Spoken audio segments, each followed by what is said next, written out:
Os 3 primeiros versículos de Efésios capítulo 2, nós vimos de onde Deus nos tirou.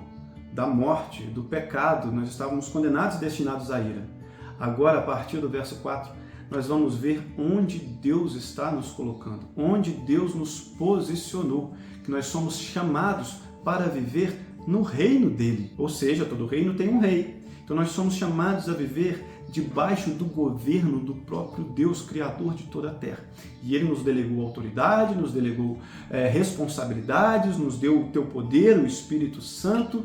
Como que nós podemos viver neste mundo que jaz no maligno, mas sendo governados pelo Espírito Santo, vivendo o reino de Deus, trazendo o reino de Deus para a terra. Versículo 4 do capítulo 2 diz o seguinte: Todavia Deus, que é rico em misericórdia, pelo grande amor com que nos amou, deu-nos vida juntamente com Cristo. E aí já começa no verso 5, né?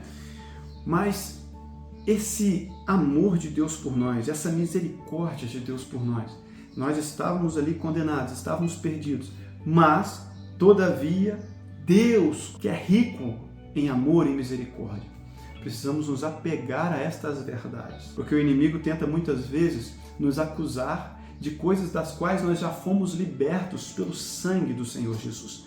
Precisamos olhar para a palavra de Deus e firmar a nossa mente, o nosso coração na verdade das Escrituras e não nos nossos pensamentos de acusação, dos nossos erros do passado. Sim, tudo aquilo que nós plantamos, nós vamos colher. Sim, nós vamos colher as consequências das nossas decisões.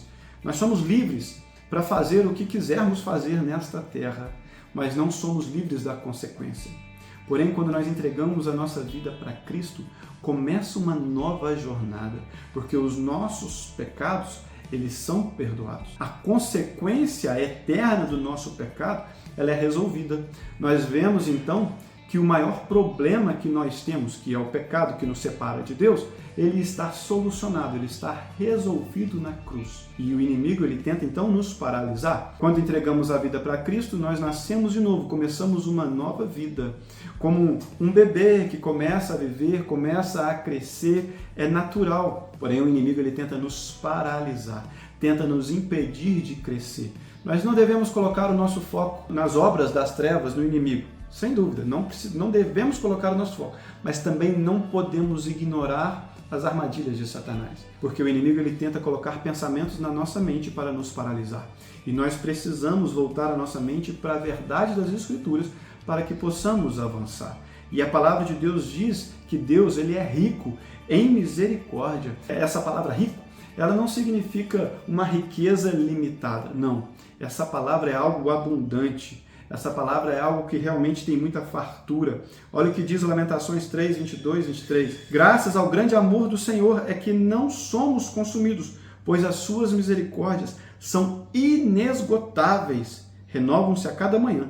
Grande é a sua fidelidade. Cada vez que o sol se levanta, cada vez que você acorda, você precisa se lembrar, nós precisamos nos lembrar que juntamente com o sol se levantando, as misericórdias do Senhor vão se renovando sobre nós.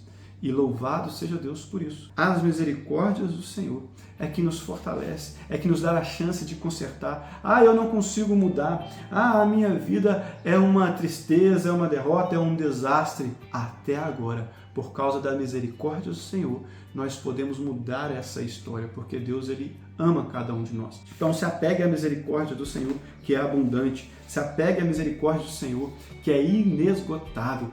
Deus, ele é misericordioso para conosco. Por isso que nós também podemos ser misericordiosos com os nossos irmãos. Jesus, ele declarou o seguinte: sejam misericordiosos, como é misericordioso o vosso Pai. Por isso que nós podemos perdoar aquelas pessoas que nos ofendem, porque assim como o Pai nos perdoou, nós podemos e devemos perdoar aos nossos semelhantes. Deus ele tem mais para fazer nas nossas vidas e nós precisamos nos apegar às misericórdias do Senhor e a este grande amor que nós não conseguimos compreender. Deus ele nos ama de tal forma que a palavra de Deus declara que ele prova o seu amor para conosco em que Cristo Jesus morreu por nós, sendo nós ainda pecadores.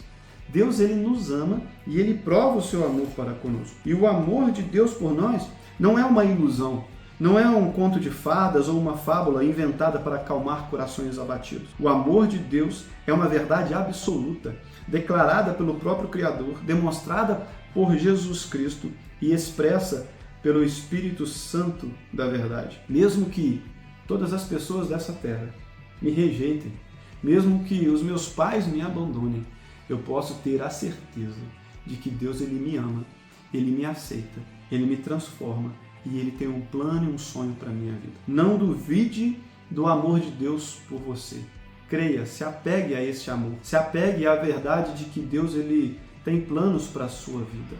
Se apegue à verdade que Deus te ama muito mais do que qualquer pessoa dessa terra poderia amar. Se você tem filho, veja o seu amor pelo seu filho. Se nós que somos maus sabemos dar boas coisas aos nossos filhos, quanto mais o Pai Celestial. Sim, Deus ele se importa com você. O inimigo tenta colocar na nossa mente que o amor de Deus por nós se dá somente na eternidade. E isto não é verdade. Jesus Cristo é a representação exata de Deus. Ele disse, quem me vê, vê ao Pai. E o que Jesus Cristo fez quando esteve nessa terra? Curou os oprimidos, libertou os cativos, deu visão àqueles que estavam cegos, curou enfermos, ressuscitou mortos. A palavra de Deus me mostra que todas as pessoas que se aproximaram de Jesus foram atendidas por Ele, foram ouvidas por Ele. Jesus é a representação exata de Deus, Ele é o próprio Deus. Se Jesus, quando esteve na terra, socorria as pessoas, amava as pessoas, estava com as pessoas, Ele continua o mesmo. Deus, Ele nos ama, Ele tem o melhor para nós, Ele tem vida para nós. E não uma vida qualquer, mas uma vida abundante. Creia no amor de Deus por sua vida. Viva uma vida leve. Então, simplesmente, lute contra os seus desejos da carne, mas ame a esse Deus de todo o seu coração, porque Ele te ama e Ele tem o melhor para você. Que Deus te abençoe em nome do Senhor Jesus.